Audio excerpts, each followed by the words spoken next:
Rivera. All right, who you got? Good morning. Bobby Rivera. Oh, Bobby, actually, we're just going to pair up first. And then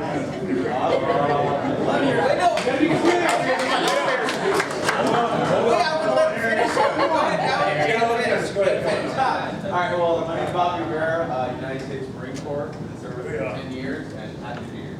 all right. Yeah. Bobby's here, by the way. In case you haven't figured, I'm here when we go, I'm Navy. Bobby's Marine Corps. He got here first, right? And I was Navy SEAL, Frogman, so I'm actually supposed to be here before Bobby, so I owe him here, let it be known. So Bobby, you're paired up with Amber Jesse. Googler. Hey, Amber. If you don't mind, just kind of just grabbing a seat beside. We're here at Google's DC office, Washington DC office, and we're doing an event that's part of our company's effort to get engaged in local communities. It's called Google Serve, and it gives Googlers a chance to do things that are going to help the communities where we have offices. So Google Serve happens all over the world, but we have in the United States several offices around the country that are doing events that are focused on helping returning veterans work on their resumes so they can help make the transition to civilian employment. And so this is something that we just do as a way to give back, and it's part of our Google Serve events, but we have these Hire Hero workshops going on all over the country. Development and talent acquisition based on your experience. I think staying in town is going to be a greater success, and then you can always piggyback and translate once you get into a company into business development or to sales. We never want to look at a resume that reads like a job description. We can already kind of tell by the title what the daily job duties would be, but you really want to highlight your accomplishments.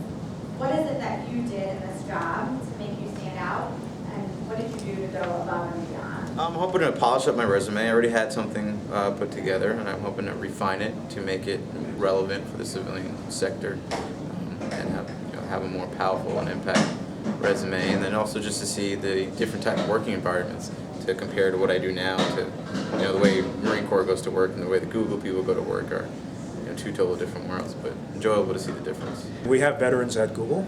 We have a strong group internally called Google's Veterans Network, and our Veterans Network, VetNet, was founded in 2008 by a lady named Carrie Loreno, who lost a dear friend who was a Special Forces soldier, and she was so motivated to give back to veterans that she started this group within Google.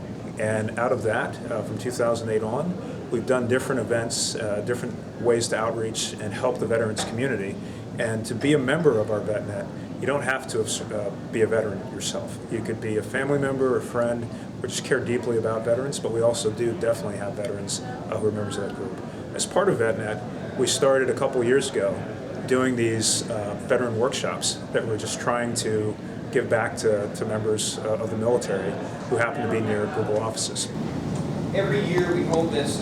This is actually part of a much smaller outreach program that we have. So Google will have a week of service where we have a lot of public outreach programs and doing this at all of our offices all across the planet. This is actually a much smaller microcosm of our Google Veteran or VetNet resume writing workshop. I think this year we had 360 veterans all pulled across all of our offices that we're doing this for. And so there's a few things we wanted to cover real quick. This is a real short video. I'm going to turn the audio up. Hopefully you'll be able to hear it. This room is so large, so I think if I play this with the mic, this thing can catch.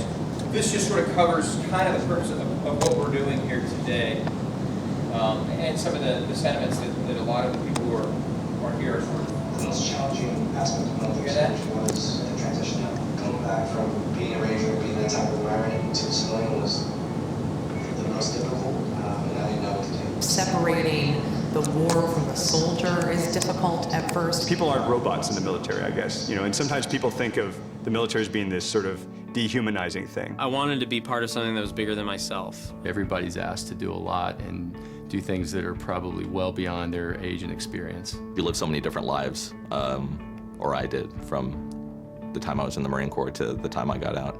Coming back, there's not a lot of training in how to adjust or how to address how you're feeling or how to react to certain things. It's tough when I'm sort of seeing my fellow veterans come home.